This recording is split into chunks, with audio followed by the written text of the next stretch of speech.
The harrowing tale of Ashley Reeves, who narrowly escaped an attempted murder by someone she once considered a friend, is so shocking that it seems almost implausible. What makes it even more astounding is the fact that she ultimately survived against all odds.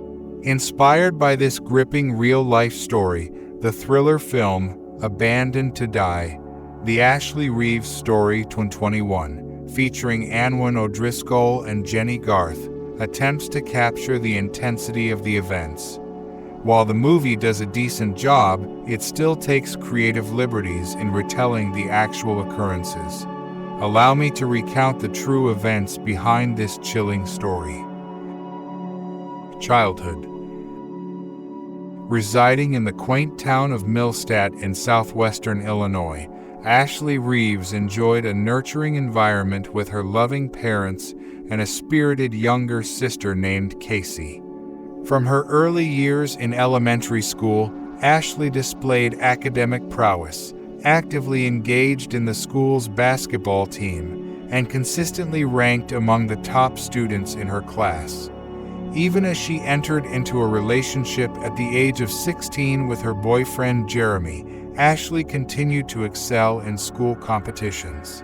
Jeremy mirrored Ashley's virtues, possessing a well-mannered, intelligent, and kind demeanor that delighted her parents. As she eagerly anticipated graduation, Ashley remained blissfully unaware that an unforeseen and formidable challenge awaited her, a trial that would test the limits of her imagination. The interview. On the evening of April 27, 26, Ashley informed her parents that she had a job interview at a diner in Fairview Heights, approximately 25 minutes away from their home in Millstadt. Following the interview, she planned to indulge in her passion for basketball at Belleville Park and intended to return home by 10 p.m. Prepared for her basketball session, Ashley stowed her uniform and sneakers in her bag, and as was often the case, she used Jeremy's car for transportation. Departing for the interview around 3:30 p.m., Ashley was expected to adhere to a strict curfew set by her parents, be home by 10:30 p.m., or face consequences, such as a reduction in pocket money or additional household chores. As the specified curfew hour passed, there was no sign of Ashley. Concerned, her mother Michelle approached Ashley's younger sister Casey, inquiring if there had been any communication from Ashley. Casey, unable to reach her sister throughout the day, raised suspicions about the unfolding situation. The car. Despite making a dozen more phone calls and sending numerous text messages, Michelle and Casey's attempts to reach Ashley proved futile, as there was no response from her. Listening to her maternal instincts, Michelle couldn't shake the feeling that something was amiss. Trusting her intuition, she contacted the St. Clair County Sheriff's Office and shared the details of Ashley's disappearance. Initially, law enforcement believed Ashley might have been with friends and lost track of time. However, after 8 hours, they located the car Ashley had used, parked in a lot in Belleville halfway to Fairview Heights from her home. This discovery heightened concerns about Ashley's well-being. The investigation began. Inside the car, only Ashley Reeves' purse was discovered, containing pristine sportswear and sneakers, indicating that she never made it to the basketball court that day. Additionally, she failed to show up for the scheduled job interview. Upon reviewing Ashley's school records and comparing the available facts, the police began to recognize that the situation transcended mere teenage rebellion, prompting the initiation of a comprehensive search. The detectives opted to commence their investigation with Ashley's boyfriend, Jeremy. Upon questioning, Jeremy explained that he had spent the entire evening with his parents on that particular day, making it unlikely that he was involved in Ashley's disappearance. He could only verify Ashley's stated plans, She borrowed his car for the job interview and basketball practice. This led the detectives to question the rationale behind Ashley traveling to Belleville Park for basketball when there were several outdoor playgrounds in Millstadt, much closer to her home. The mystery deepened as they sought to unravel the circumstances surrounding Ashley's perplexing disappearance. Teacher. As detectives tirelessly searched for Ashley, Michelle took matters into her own hands and contacted her daughter's cell phone carrier. Since Ashley was 17, her cell phone number was registered under Michelle's name, allowing her to obtain a printout of Ashley's incoming and outgoing calls. Upon scrutinizing the records, Michelle discovered that Ashley had frequently called an unfamiliar number in the days leading up to her disappearance. Curiosity piqued, she decided to dial the number and was greeted by a man's voice on the other end. It was later revealed that the man in question was 26-year-old Samson Shelton. Michelle, consumed by worry, posed a direct question to Samson. Did he know Ashley's whereabouts? However, before she could complete her sentence, Samson abruptly responded with a curt no and disconnected the call. A cascade of unsettling thoughts flooded Michelle's mind. Who was this man, and why had he been in frequent communication with her daughter? Most critically, what had transpired to cause Ashley's mysterious disappearance?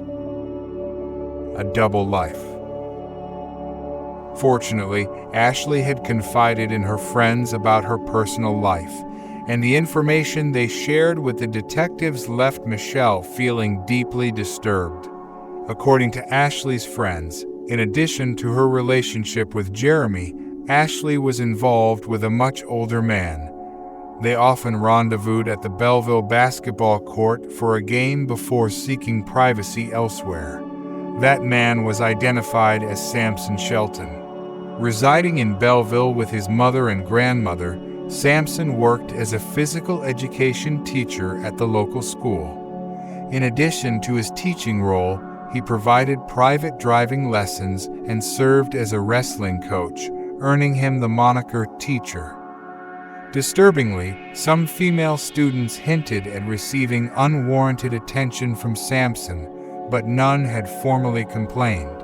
Detectives uncovered that Samson had been Ashley's teacher in 2001 and 2002, and in 2006 he gave her driving lessons, marking the beginning of their relationship. With the revelation that Samson lived just a block away from where Jeremy's car was found in Belleville, the focus of the investigation shifted towards him. Interrogation. Nearly 24 hours had elapsed since Ashley's vanishing act. The overnight temperature had plummeted below 0 degrees, raising the grim possibility that if Ashley was outdoors, she might succumb to hypothermia. The detectives wasted no time and headed to the school, where they promptly and unceremoniously pulled Samson away from his class for questioning. Despite the pressing circumstances, Samson maintained an outward demeanor of calmness, friendliness, and even humor. During the interrogation, the detectives swiftly sensed Samson's involvement in Ashley's disappearance, despite his composed and amiable facade. As they delved into the conversation, inconsistencies in Samson's testimony began to surface. When questioned about the nature of his relationship with Ashley, Shelton initially claimed they were friends who played basketball occasionally. However, as the detectives probed further, Samson's story unraveled. Despite insisting that his association with Ashley was strictly platonic, his demeanor shifted dramatically when confronted with conflicting statements from Ashley's friends. In a sudden change of expression, Samson attempted to cast himself as a victim, adding another layer of complexity to the investigation. She wouldn't give me a pass. Samson relayed to the detectives that Ashley was deeply infatuated with him, describing her as an obsessive teenager. According to him, Ashley would call him incessantly, day or night, prompting him to deliberately avoid her in the hope that she would relent. However, as more hours elapsed, Samson eventually confessed not only to a romantic involvement with his former student, but also to seeing Ashley on the fateful day of her disappearance, April 27. According to Samson, an argument transpired that day when he expressed his desire to end the relationship. Ashley, in response, grew angry, raised her voice, and threatened to expose their connection to others. Samson claimed that he dropped her off at a curb and then proceeded to drive home. Insisting that Ashley was alive the last time he saw her, Samson asserted his innocence, citing his supposed weak stomach as a barrier to inflicting harm, changing his testimony as he went along. However, Samson's narrative continually shifted during questioning. He asserted that he cared for Ashley and played a fatherly role in her life. Yet, when pressed about why he dropped her off away from the city and then drove home, he maintained a conspicuous silence. Phone records revealed that Samson made no attempts to contact Ashley after their April 27 meeting, a stark contrast to their prior frequent communication. This irregular behavior raised suspicions. Notably, on the night of April 27-28, Samson was found at a local country bar, engaged in dancing and drinking. The detectives, skeptical of Samson's changing testimony, faced the challenge of extracting the truth. With almost 30 hours elapsed since Ashley's disappearance, time was of the essence, urging them to press Samson for the accurate details surrounding the events. The truth. It was only when the detectives referenced the words of Samson's grandmother, who expressed disappointment over her grandson's predicament, that Shelton clutched his head and broke into tears.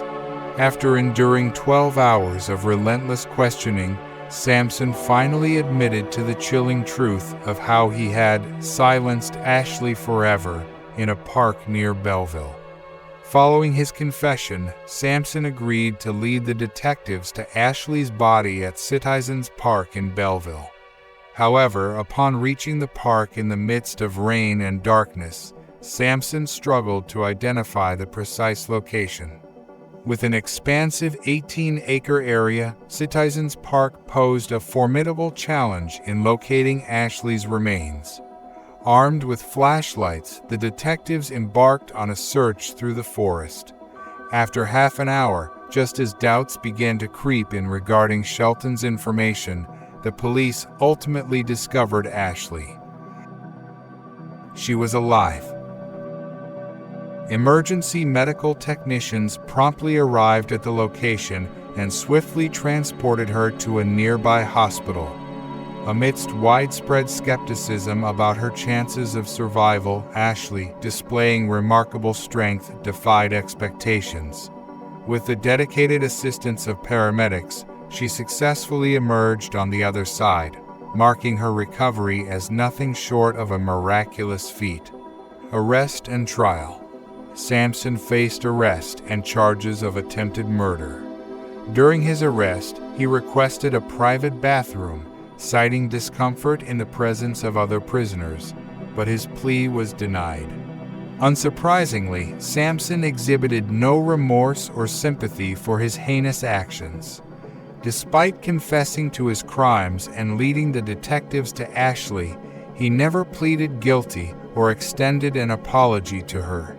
In a shocking turn of events, Samson was released on bail and placed under house arrest while awaiting trial. Shortly before the final court session, his mother reported a suicide attempt, alleging that Samson had mixed pills and alcohol. Upon the medics' arrival, they found Samson lying on the floor with "Do not resuscitate" scrawled on his chest in marker. When the emergency medical technicians attempted to revive him, he suddenly jumped up and attacked them, leading to his transfer to a mental institution and a sanity trial. However, Samson's attempt to feign mental incompetence failed, as a forensic psychiatrist easily refuted the claim.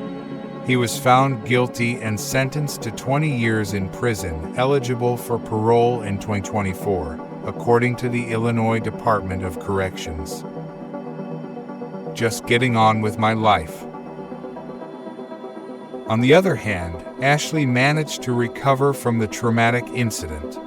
Although she couldn't recall the details of the day Samson attempted to end her life, she refused to let hatred consume her.